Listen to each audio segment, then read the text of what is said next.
Cedric, Enchong, mabilis lang. Yung reaction nyo kanina, sobrang sakit. Ikaw, natulala ka, naiyak ka. Quick thoughts after watching it. Ako yung first thought ko is yes, may regalo na ako sa Pilipinas. May regalo na ako sa bansa. Yun. Cedric, ikaw, sobrang emotional ka. Yeah.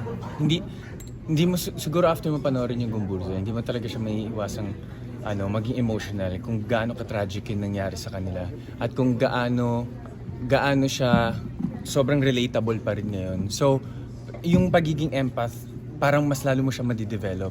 And feeling ko yun yung mas sana mas ma-develop pa natin as Filipinos, yung pakikitungo at yung pakikiramdam sa mga kapwa-tao natin. Last on my part na lang, encourage lang natin na sana unahin tong historical film na to, mabigyang importansya tong history na to sa MMFF.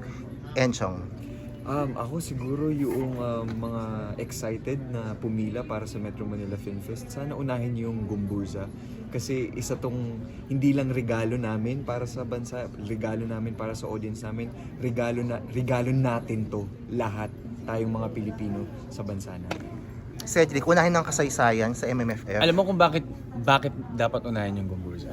10 yung pelikula natin. Lahat yan magkakaibang kwento natin mga Filipino. Merong historical, merong mga fiction, pero lahat siya kwento nating mga Pilipino. So why not simulan natin na ma-reignite muna yung pagiging Filipino natin para mas ma-enjoy natin panoorin pa yung iba pang mga timelines nang nandito sa mga pelikula nito na Metro Manila Film Festival. Thanks, Ced. Siguro more than that opportunity na muntik ko nang ma-miss yung audition.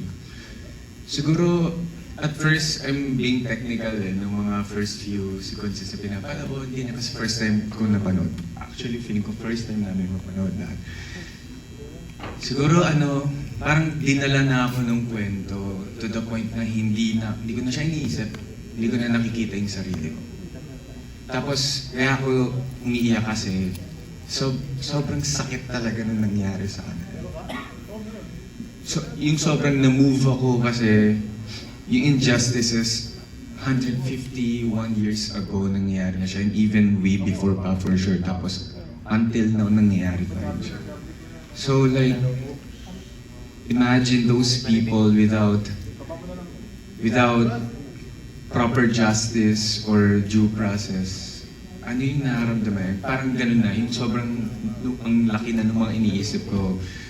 Tapos isipin mo kahit mga pari sila, parang last an exception, diba? Parang sobrang emotional kasi ang sakit. It's still happening to this day.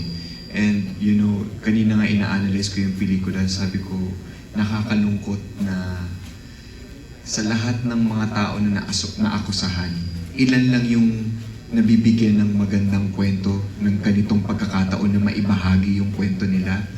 And imagine, 151 years after, doon natin na-realize na, wow, how I wish, meron tayong